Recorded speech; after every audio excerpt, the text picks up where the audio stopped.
Jason, do you want to talk a little bit about Chris's post, that opportunity engine? And where I really saw you nod your head was when Chris was talking about, and I happened to be with Chris last year in Milwaukee during South by Southwest, and he was talking about how he was busy making money and putting together deals instead of being there. And when Chris mentioned, how many people spend the time poo-pooing the idea because they just don't have an open mind and aren't prepared to make it what it could be for them. That's where I really saw your head go. I know exactly what you're saying. What do you think?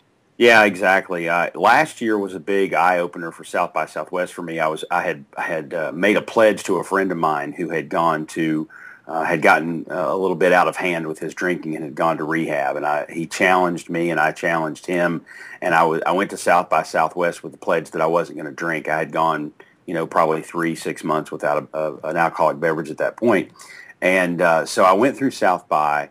And I went to all the parties, and I had a great time, but I wasn't drinking. And so because I wasn't drinking, I decided, well, I'm actually going to turn South by on its head, and I'm going to go into this event with the thought of doing business. I'm going to make sure that I take care of the clients that I already have, see if I can help them meet people, connect with folks that they want to connect with. I'm going to try to, find some new clients while I'm there. I'm going to meet with some of the social media tool and the software providers so that I can get a little bit more intelligent about what they're doing. If I have a chance to talk to Chris or Gary or whomever else, I'm going to see how I can help them, maybe how they can help me.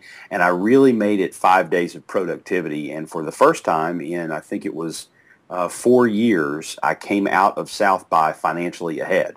I didn't just spend money on hotel and booze and food. I actually made money on my South by trip. And so this year I went into it with the the exact same attitude. I've got to come out of here with business. I've got to come out of here with those relationships. And to Chris's point, if you don't go into those interactions at conferences like that can be loud and crazy and a lot of fun, but if you don't go into it with the intent of, hey, if I don't do business here, I'm wasting my money on this trip, then you're going to come out of it having wasted money on the trip. If you go into it with the right attitude and have that sort of opportunity in mind when you're having those conversations, you have a lot of great conversations which lead to business. Let me show you this is the stack. I went through my business cards.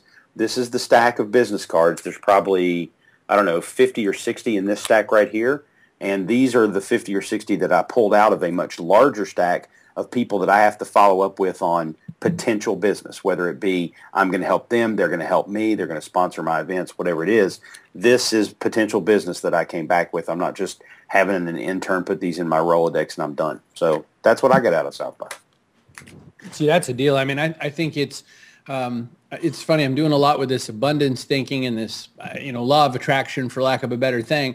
If you don't bring to this what your intentions are, if you don't bring to this what kind of opportunity you're looking for on the other side, then of course you're going to get what you talked about.